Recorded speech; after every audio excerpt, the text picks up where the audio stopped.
started.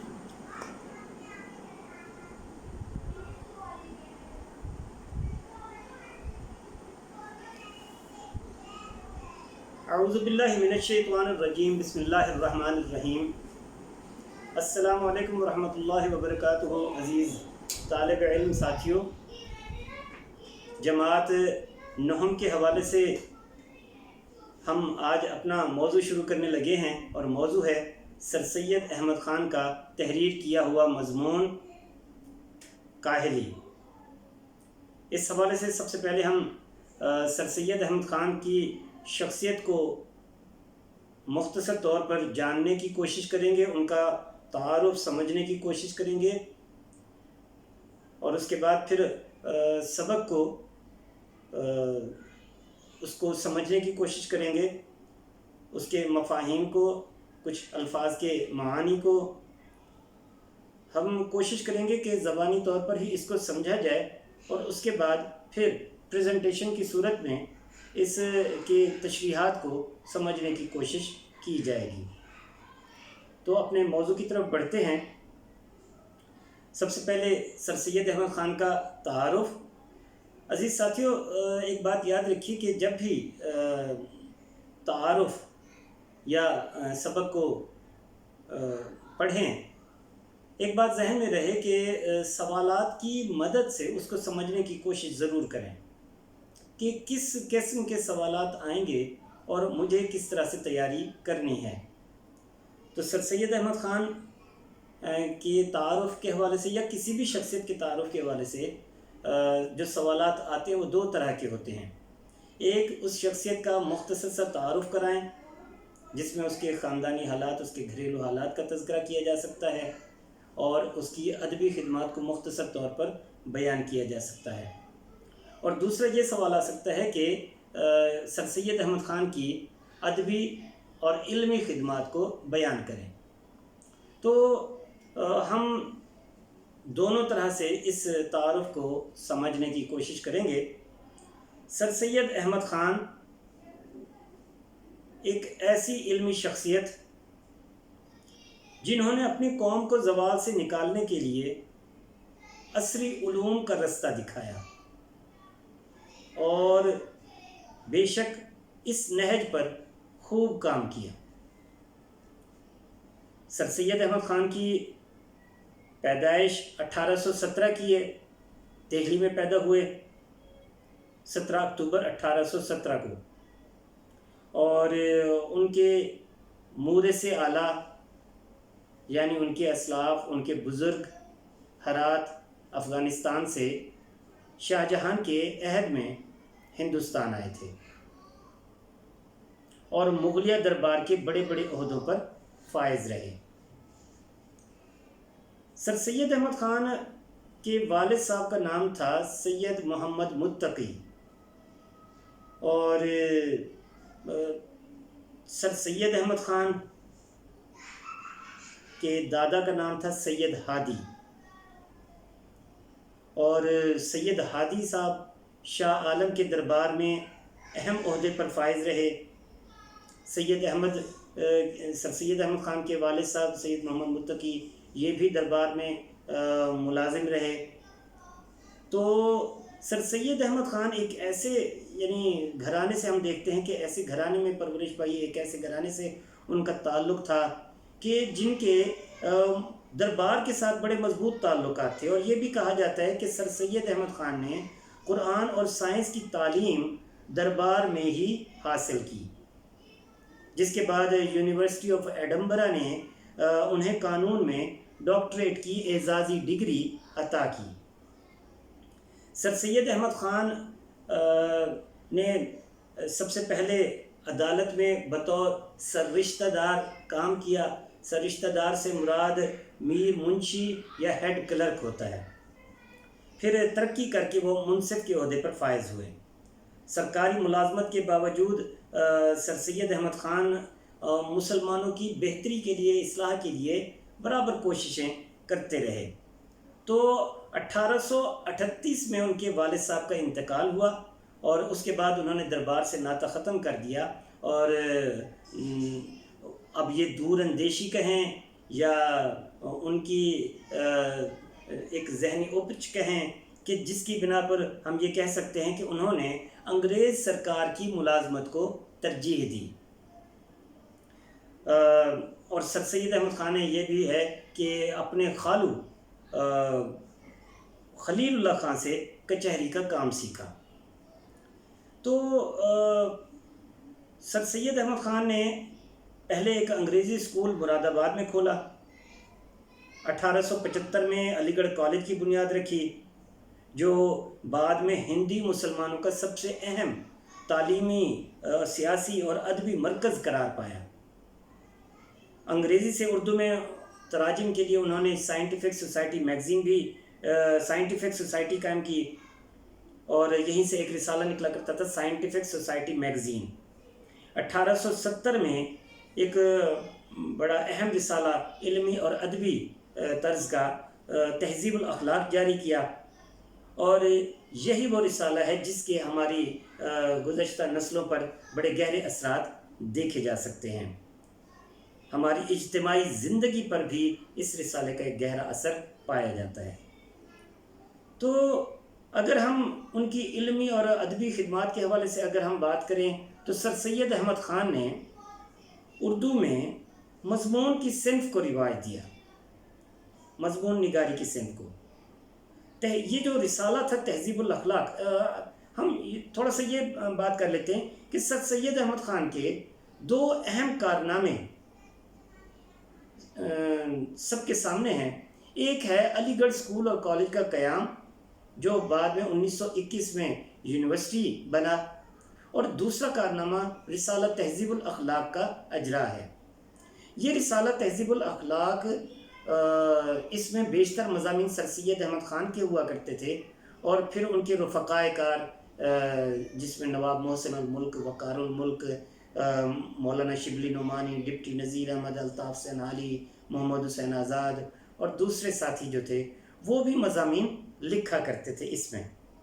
تو خود انہوں نے کثرت سے مضامین لکھے، اور اپنے ساتھیوں سے بھی قومی، تعلیمی، مذہبی اور اخلاقی موضوعات پر مضامین لکھوائے، تاکہ اس دور کے ہندی مسلمانوں کی اصلاح ہو سکے۔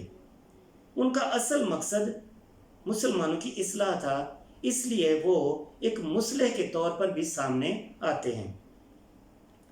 سر سید احمد خان نے جو لکھا وہ انتہائی سادہ ہے، یعنی ان کا اسلوب نگارش جو ہے، ان کا لکھنے کا جو سٹائل ہے، انداز ہے، بہت ہی سادہ، سہل اور بے ساختہ ہے، اور تصنع سے پاک ہے، یعنی ہر قسم کی بناوٹ سے پاک۔ مولوی عبدالحق بابا اردو ان کے بارے میں کہتے ہیں کہ سر سید احمد خان نے بہت سے احسانات کیے ہیں ہماری قوم پر، مگر اردو زبان پر بھی ان کا ایک احسان ہے۔ انہوں نے اس زبان کو پستی سے نکالا اور انداز بیان میں سادگی کے ساتھ وسعت پیدا کی، یہ مولوی عبدالحق صاحب کا کہنا ہے۔ تو وہ یہ بھی کہتے ہیں کہ سر سید احمد خان نے سنجیدہ مضامین کی بنیاد رکھی اور جدید علوم کے ترجمے کرائے، اور بے لاگ تنقید اور روشن خیالی سے اردو ادب میں ایک انقلاب برپا کر دیا۔ بے شک یہ تعریف ہے سر سید احمد خان کی مولوی عبدالحق کی زبان میں۔ تو سر سید احمد خان ایک بڑے مصلح، اصلاح کرنے والے اور بڑے معمار قوم ہونے کے علاوہ اعلیٰ درجے کے مصنف بھی ہیں۔ انہوں نے چھوٹی بڑی 30 سے زائد کتابیں لکھیں، تقریریں، خطوط، مضامین کے مجموعے، غرض یہ کہ بہت کچھ لکھا۔ ان کی اہم تصانیف میں آثار السنادید جو دہلی کی قدیم عمارات کی تاریخ پر مبنی ہے، رسالہ اسباب بغاوت ہند، کہ اس رسالے میں انہوں نے بغاوت کے اسباب بیان کیے، اور اس میں مسلمانوں کو اس الزام سے بری کیا کہ مسلمان جو ہیں اس جنگ کا، جنگ آزادی کا یا بغاوت کا کے آغاز کا اسباب بنے ہیں، کہ یعنی مسلمان ہی اصل وجہ تھی اس جنگ کے شروع ہونے کی، تو اس الزام سے مسلمانوں کو بری کرایا۔ ایک کتاب ہے تبین الکلام، پھر خطبات احمدیہ، تفسیر قرآن. تو غرض یہ کہ چھوٹی بڑی 30 کتابیں ہیں جو سر سید احمد خان نے تحریر کی ہیں. یہ تھا عزیز ساتھیوں سر سید احمد خان کا مختصر سا تعارف. اس میں دونوں چیزیں ہم نے بیان کی ہیں، ان کی شخصیت کا تعارف بھی اور علمی اور ادبی خدمات کے حوالے سے بھی ہم نے کچھ بات کی ہے. اب ہم آتے ہیں اپنے موضوع، اپنے سبق کاہلی کی طرف، جو سر سید احمد خان کا لکھا ہوا ایک مضمون ہے جو ان کے مقالات سر سید کتاب جلد 5 میں شائع ہوا. کاہلی کے حوالے سے سب سے پہلے یہ بنیادی بات سمجھ لیں کہ کاہلی سستی کو کہا جاتا ہے، اور ہم عام طور پر یہی سمجھتے ہیں کہ ہاتھ پیر سے کام نہ کرنے والے کو، سارا دن پڑے اینٹتے رہنے والے شخص کو یا سوتے رہنے والے شخص کو ہی سست کہا جاتا ہے، حالانکہ ایسا نہیں ہے. اور اسی بات کی وضاحت سر سید احمد خان نے بھی کی ہے. سر سید احمد خان کے اس مضمون میں جو وہ بات کرتے ہیں وہ یہی ہے کہ سر سید احمد خان کے خیال میں اپنے دلی قوا کو بیکار چھوڑ دینا سب سے بڑی کاہلی ہے. حالانکہ سب سے بڑی سر سید احمد خان کے خیال میں دلی قوا کو بیکار چھوڑ دینا ہی سب سے بڑی کاہلی ہے. دلی قوا سے مراد یہاں پر انسان کی جسمانی، ذہنی اور دلی صلاحیتیں ہیں. وہ صلاحیتیں جو اللہ تعالیٰ کی طرف سے ہر انسان کو عطا ہوتی ہیں، ان سے کام نہ لینا، ان کو بیکار چھوڑ دینا، یہ سر سید احمد خان کے نزدیک، سر سید احمد خان کے خیال میں بڑی کاہلی ہے. ہاتھ پاؤں کی محنت سے پیچھے ہٹنا بھی کاہلی میں شمار ہوتا ہے، جس کی ہم بات پہلے کر چکے ہیں. وہ یہ کہتے ہیں کہ ہمیں اپنی دلی قوا کو، اپنی دلی صلاحیتوں کو، ذہنی اور جسمانی قابلیتوں کو بیکار نہیں چھوڑنا چاہیے، ان سے وقتاً فوقتاً کام لیتے رہنا چاہیے. ہر انسان پر یہ بات لازم آتی ہے، ہر انسان کے لیے یہ بات ضروری ہے کہ وہ اپنی اندرونی صلاحیتوں کو زندہ رکھے اور ان سے وقتاً فوقتاً کام لیتا رہے، اسے بیکار نہ چھوڑ دے. اور یہی بات سر سید احمد خان نے بھی کی ہے کہ جب تک کوئی قوم ان سے کام لیتی رہتی ہے، اپنی صلاحیتوں سے وہ زندہ رہتی ہے، اور جب وہ اپنی ان دلی قوا کو، اپنی ان صلاحیتوں کو بیکار ڈال دیتی ہے، چھوڑ دیتی ہے، تو پھر وہ ایک مردہ قوم ہے. اور بیکاری کا شکار جب رہتی ہے تو وہ اپنے وحشی سمت کو پہنچ جاتی ہے. تو اور پھر اس قوم سے قطعاً بہتری کی توقع نہیں کی جا سکتی. سبق کی وضاحت ساتھ ساتھ ہم کرتے چلے جاتے ہیں. سر سید احمد خان کہتے ہیں کہ یہ کاہلی ایک ایسا لفظ ہے جس کے معنی سمجھنے میں لوگ غلطی کرتے ہیں. لوگ یہ سمجھتے ہیں کہ ہاتھ پاؤں سے محنت نہ کرنا، کام کاج محنت مزدوری میں چستی نہ کرنا، اٹھنے بیٹھنے چلنے پھرنے میں سستی کرنا کاہلی ہے، مگر یہ خیال نہیں کرتے کہ دلی قوا کو بیکار چھوڑ دینا سب سے بڑی کاہلی ہے. یعنی اللہ تعالیٰ نے ہر انسان کو مختلف صلاحیتیں عطا کی ہیں. اگر ہم میں سے ہر ایک اپنی ان صلاحیتوں سے کام لینا چھوڑ دے تو یہ سب سے بڑی کاہلی ہے. سر سید احمد خان کے خیال میں یہ کاہلی نہیں ہے کہ صرف ہاتھ پاؤں سے کام نہ کرنا ہی سستی ہے، کاہلی ہے. یہ یقیناً کاہلی ہے، لیکن اس کا مطلب یہ نہیں کہ اپنے دلی قوا کو بالکل ہی بیکار ڈال دیا جائے. سب سے بڑی کاہلی وہی ہے کہ انسان اچھا کام کر سکتا ہو لیکن وہ نہ کرے، یہ کاہلی ہے. ہاتھ پاؤں کی محنت اوقات بسر کرنے اور روٹی کما کر کھانے کے لیے نہایت ضروری ہے.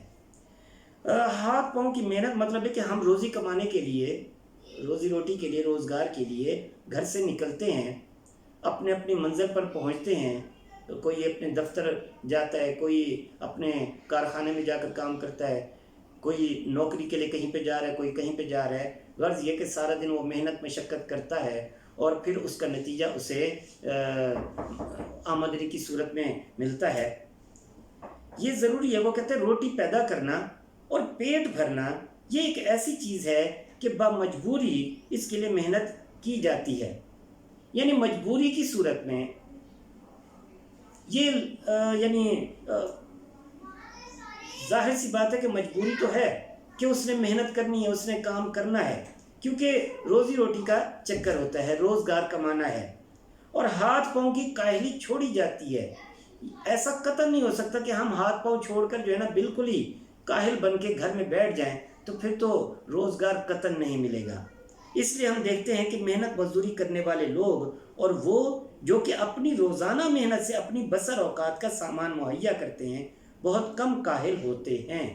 یہ اس کو یوں سمجھ لیں کہ جو روزانہ کی بنیاد پر محنت کرتے ہیں، دہاڑی دار مزدور ہو گئے، محنت مشقت کرنے والے لوگ ہو گئے، وہ کم سست ہوتے ہیں۔ وہ کاہل لوگوں کے مقابلے میں ان کے اندر سستی کا مادہ کم ہوتا ہے۔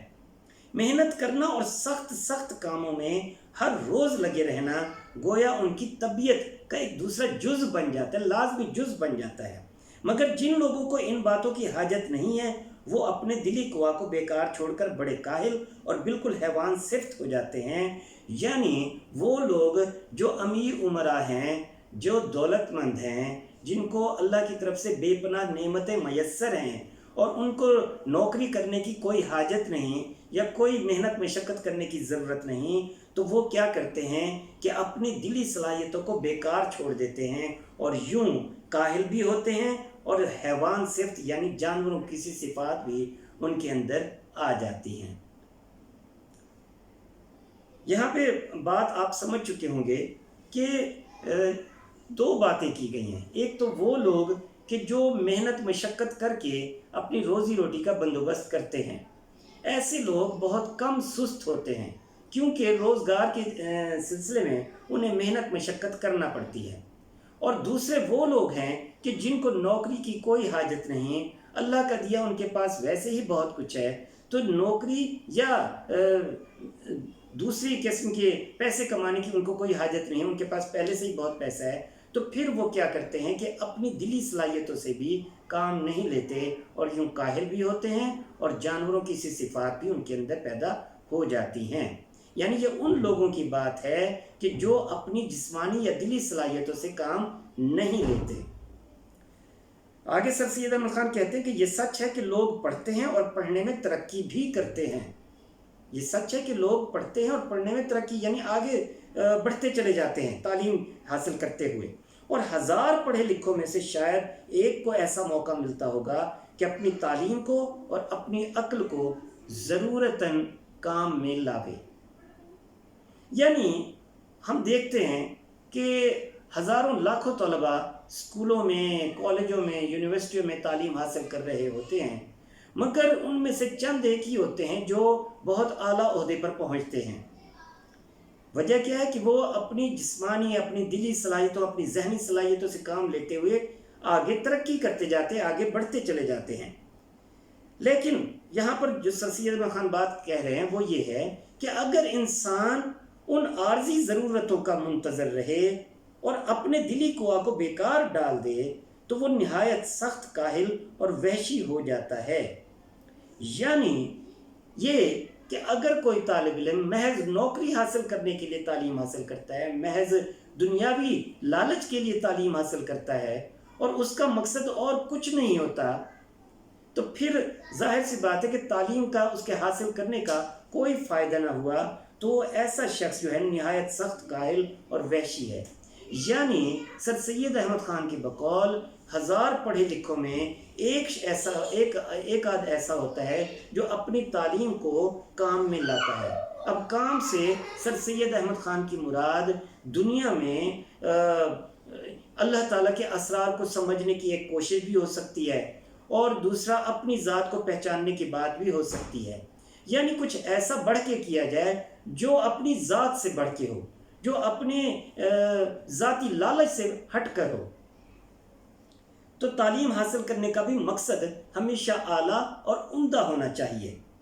تو اگر کوئی شخص محض دنیاوی فائدے کے لیے تعلیم حاصل کرتا ہے تو سر سید احمد خان کے نزدیک وہ بھی کاہل اور وحشی ہے۔ انسان بھی مثل اور حیوانوں کے ایک حیوان ہے۔ یعنی دوسرے جانوروں کی طرح، دوسرے جانداروں کی طرح یہ بھی ایک جانور ہے، اور جب کہ اس کے دلی قوا کی تحریک سست ہو جاتی ہے اور کام میں نہیں لائی جاتی تو وہ اپنی حیوانی خصلت میں پڑ جاتا ہے اور جسمانی باتوں میں مشغول ہو جاتا ہے۔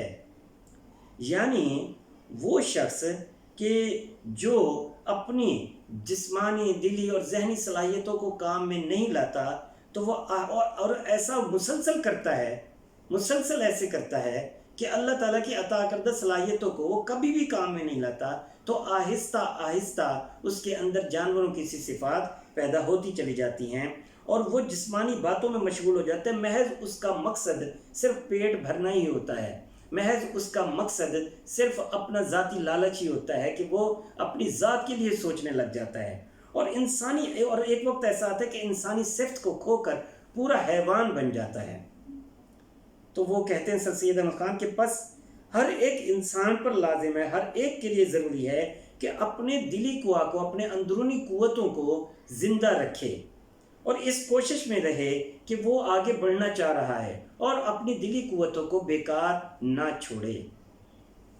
اب آگے سر سید احمد خان کہتے ہیں کہ ایک ایسے شخص کے بارے میں ذرا تصور کریں، ایک ایسے شخص کی حالت کو خیال کرو کہ جس کی آمدنی اس کے اخراجات کو مناسب اور اس کے حاصل کرنے میں اس کو چندہ محنت اور مشقت نہ کرنی پڑے۔ چندہ سے مراد ہرگز، یعنی ایک ایسے شخص کے بارے میں ذرا سوچیں کہ جس کو روزگار کی کوئی حاجت نہیں، جس کے پاس پہلے سے بہت زیادہ پیسہ ہے یا اللہ کا دیا اس کے پاس سب کچھ ہے، جس کی آمدنی اس کے اخراجات کے لیے مناسب ہے، یعنی اخراجات کے مطابق اس کی آمدنی ہے، اور آمدنی کے لیے یا مزید اس کو محنت مشقت نہیں کرنی پڑتی۔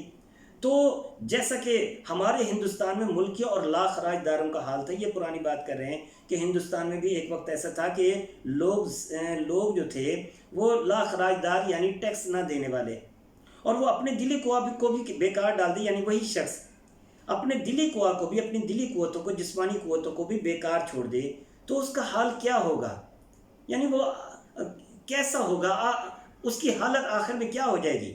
یہی ہوگا کہ اس کے عام شوق وحشیانہ باتوں کی طرف مائل ہوتے جائیں گے، یعنی عام شوق جو ہوں گے وہ کسی کو فائدہ نہیں پہنچائیں گے، وہ وحشی پنے کی طرف بڑھتے چلے جائیں گے۔ مزیدار کھانا اس کو پسند ہوگا۔ اب ایسے شخص کی شوق کیا کیا ہو سکتے ہیں؟ یعنی وہ ان وحشیوں کی بات کر رہے ہیں، ان جانوروں کی بات کر رہے ہیں کہ جن کو صرف اپنی ذات عزیز ہوتی ہے، تو وہ کہتے ہیں کہ مزیدار کھانا اس کو پسند ہوگا، قمار بازی یعنی جوا اور تماش بینی کا وہ عادی ہوگا۔ اور ہم دیکھتے ہیں کہ روزمرہ زندگی میں ہمیں بہت سے ایسے لوگ ملتے ہیں کہ جو بڑے بڑے روسا، بڑے بڑے عمرا، بڑے بڑے امیر کبیر لوگ جو ہیں، جن کو نوکری کے لیے در در بھٹکنے کی کوئی حاجت نہیں ہوتی، کوئی ضرورت نہیں ہوتی، ایسے لوگ پھر اپنی ذہنی جسمانی صلاحیتوں سے کام نہیں لیتے، کوئی اچھے کام نہیں کرتے، اور آہستہ آہستہ وہ جانور بنتے چلے جاتے ہیں۔ تو یہ سب باتیں وہ کہتے ہیں کہ اچھا کھانا، جوا اور تماش بینی، یہ ان لوگوں کی عادات میں پیدا ہوتی چلی جاتی ہیں یہ چیزیں، اور یہی سب باتیں اس کے وحشی بھائیوں میں بھی ہوتی ہیں۔ وحشی بھائیوں سے مراد جانوروں کی بات کی گئی۔ البتہ اتنا فرق ضرور ہوتا ہے کہ وہ پہواڑ، بد سلیقہ اور وحشی ہوتے ہیں، اور یہ ایک وزادار وحشی ہوتا ہے، یعنی یہ انسان ہے اس لیے وزادار ہے، اس لیے رکھ رکھاؤ کا قائل ہے، اس لیے مطلب تمیزدار ہے، وزادار سے مراد، اور وہ جو ہیں وہ انتہائی بد سلیقہ وحشی درندے ہوتے ہیں، جانور دوسرے جنگلوں میں رہنے والے۔ تو ان میں یہی فرق ہے کہ وہ جنگلوں میں رہتے ہیں، وہ بد سلیقہ ہیں، وہ پہواڑ ہیں، وہ وحشی ہیں، اور یہ جو ہے وزادار وحشی ہے، یعنی تمیز والا، مگر ہے جانور ہی۔ آگے پھر سر سید احمد خان کہتے ہیں کہ ہم قبول کرتے ہیں، یعنی ہم اس بات کو مانتے ہیں کہ ہندوستان میں ہندوستانیوں کے لیے ایسے کام بہت کم ہیں جن میں ان کو قوائے دلی اور قوت عقلی کو کام میں لانے کا موقع ملے۔ یعنی وہ کہتے ہیں کہ یہ بات صحیح ہے کہ ہندوستان میں ایسے مواقع کم ہیں کہ جہاں پہ ہندوستان میں رہنے والوں کو اپنی جسمانی ذہنی صلاحیتوں کو کام میں لانے کا موقع ملے۔ ہاں یہ ضرور ہے کہ انگلستان میں چلے جائیں، دوسرے ممالک میں اپنی ذہنی جسمانی دلی صلاحیتوں کو کام میں لانے کے بہت زیادہ مواقع ہیں۔ وہ کہتے ہیں برخلاف اس کے اور ولایتوں میں، اور خصوصاً انگلستان میں، ولایتوں سے مراد سمندر پار کے جو ممالک ہیں، اور خصوصاً انگلستان میں وہاں کے لوگوں کے لیے ایسے مواقع بہت ہیں. ہندوستان اور انگلستان کا یہ فرق یعنی بیان کر دیا گیا، یا ہندوستان اور دوسرے ممالک کا فرق بیان کر دیا گیا کہ ہندوستان میں یہاں کے لوگوں کو اپنی ذہنی جسمانی صلاحیتیں کام میں لانے کا موقع کم ملتا ہے بنسبت دوسرے ممالک میں رہنے والے لوگوں کو اپنے ہی ممالک میں، اپنے ہی ملکوں میں. تو وہ کہتے ہیں اس میں بھی کچھ شک نہیں کہ اگر انگریزوں کو بھی کوشش اور محنت کی ضرورت اور اس کا شوق نہ رہے تو وہ بھی بہت جلد وحشت پنے کی حالت کو پہنچ جائیں گے. یعنی یہ بات ظاہر سی بات ہے کہ انگریزوں کو بھی اپنی ذہنی صلاحیتوں کو کام میں لانے کا موقع ملتا ہے تو وہ لاتے رہتے ہیں. اگر ان کو بھی محنت کا، کوشش کا شوق نہ رہے تو پھر وہ بھی بہت جلد وحشت پنے کی حالت کو پہنچ جائیں گے، یعنی وہ بھی جانوروں کی سی صفات اپنانے لگ جائیں گے. مگر ہم اپنے ہم وطنوں سے کہتے ہیں، یعنی سر سید احمد خان اپنے اپنے ہم وطنوں سے یہ کہہ رہے ہیں کہ ہمارے ملک میں جو ہم کو اپنے قوائے دلی اور قوت عقلی کو کام میں لانے کا موقع نہیں ملا تو ہمیں سوچنا چاہیے کہ وہ موقع کیوں کر حاصل کیا جا سکتا ہے، وہ موقع کیسے حاصل کیا جائے. کہتے ہیں کہ ہمارے ملک میں جو ہم کو اپنے قوائے دلی اور قوت عقلی یعنی ہماری دلی قوتوں کو، ہماری عقلی قوتوں کو اگر کام میں لانے کا موقع نہیں مل رہا تو اس کا بھی سبب یہی ہے کہ کاہلی ہمارے اندر ہے، کہ ہم نے کاہلی اختیار کی ہے، یعنی اپنے دلی قوا کو بیکار چھوڑ دیا ہے. اس لیے اپنی دلی قوتوں کو اور عقلی قوتوں کو کام میں لانے کا اب موقع نہیں ملا. اگر ہم کو قوائے قلبی اور قوت عقلی کے کام میں لانے کا موقع نہیں ہے، قوت کا جمع ہے، قوت کا جمع، تو قوائے قلبی یعنی دلی قوتیں اور قوت عقلی یعنی عقل کی قوتیں، ذہنی صلاحیتیں، ان کو کام میں لانے کا موقع نہیں ہے. تو ہم کو اس کی فکر کرنی چاہیے، ہمیں اس کی کوشش کرنی چاہیے کہ وہ موقع ڈھونڈیں کہ اپنی دلی صلاحیتوں کو، ذہنی صلاحیتوں کو کس طرح سے کام میں لایا جائے. اگر اس موقع کے حاصل کرنے میں اگر ہماری کوئی غلطی ہے، ہمارا کچھ قصور ہے، تو پھر اس کی بھی فکر ہونی چاہیے کہ وہ قصور، وہ غلطی جو ہماری طرف سے ہوئی ہے، وہ غلطی کس طرح سے ختم ہو سکتی ہے، دور ہو سکتی ہے. غرض کسی بھی شخص کے دل کو بیکار پڑا رہنا نہ چاہیے، یعنی کوئی بھی ایسا شخص نہ ہو جو اپنی ذہنی، جسمانی اور دلی صلاحیتوں سے کام نہ لینے والا ہو، کوئی بھی ایسا شخص نہ ہو. اب یعنی ہر ایک کے لیے لازم ہے کہ وہ اپنی ذہنی، جسمانی اور دلی صلاحیتوں سے کام لے کر آگے بڑھنے کو ترجیح دے، کسی نہ کسی بات کی فکر اور کوشش میں مصروف رہے. اور یہ ضروری ہے ہر ایک کے لیے، وجہ تاکہ ہم کو اپنی تمام ضروریات کے ختم کرنے کی فکر، تمام ضروریات کے پورا کرنے کی فکر اور مستعدی رہے، یعنی ہم اس میں تیزی بھی دکھائیں کہ اپنی ضروریات کو ہم خود سے پورا کر سکیں.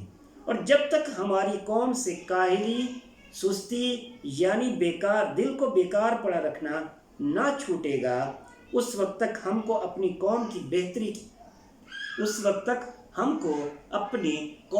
بہتری کی کچھ توقع نہیں. یعنی کہنے کا مقصد یہ ہے کہ ہم ہندوستانی عوام سے، ہندوستانی ہم وطنوں سے یہی کہتے ہیں کہ اس ہندوستان کا ہر ایک شخص جو ہے وہ اپنی دلی، ذہنی اور جسمانی صلاحیتوں سے کام لینے والا بن جائے. اور جب تک ہماری قوم سے کاہلی یعنی دل کو بیکار پڑا رکھنا نہ چھوٹے گا، یعنی دلی قوتوں کو بیکار ڈال دینا ختم نہ ہوگا، اس وقت تک ہم اپنی اس قوم سے بہتری کی کوئی توقع نہیں کر سکتے. تو سر سید احمد خان کا یہ مضمون مختصر سا ہے جس میں انہوں نے اپنی قوم کو اور خاص طور پر مسلمان قوم کو اس بات کی نصیحت کی ہے کہ مسلمانوں کو اللہ تعالیٰ نے بے پناہ صلاحیتوں سے نوازا ہے. مسلمانوں کو چاہیے کہ اپنی اس ذہنی غلامی کے دائرے سے باہر نکلیں، اپنی صلاحیتوں کو پہچانیں، اپنے ٹیلنٹ کو پہچانیں. ان کو اللہ تعالیٰ نے بے پناہ صلاحیتوں سے مالا مال کیا ہے، تو ان کو پہچانیں اور ان سے کام لیں. کاہل وہ شخص نہیں ہے جو ہاتھ پاؤں سے کام نہیں کرتا، بلکہ کاہل سر سید احمد خان کے نزدیک وہ شخص ہے کہ جس کو اللہ تعالیٰ نے بے پناہ صلاحیتیں عطا کی ہوں اور وہ ان صلاحیتوں سے کام نہ لے. تو ہم نے اس مختصر مضمون کو سمجھنے کی کوشش کی ہے. انشاءاللہ ہم اپنے اگلی ویڈیو میں اس سبق کے حوالے سے تشریحات کو ریٹن فارم میں تحریری صورت میں سمجھنے کی کوشش کریں گے. ان پیراگرافس کو کچھ ایک دو پیراگراف کو ہم ان کی تشریح کر کے بھی دکھائیں گے ان کا نمونہ, اور پھر اس سبق کے مشقی سوالات کو بھی تحریری صورت میں کرنے کی کوشش کریں گے. تب تک کے لیے اپنا خیال رکھیے گا. اللہ حافظ.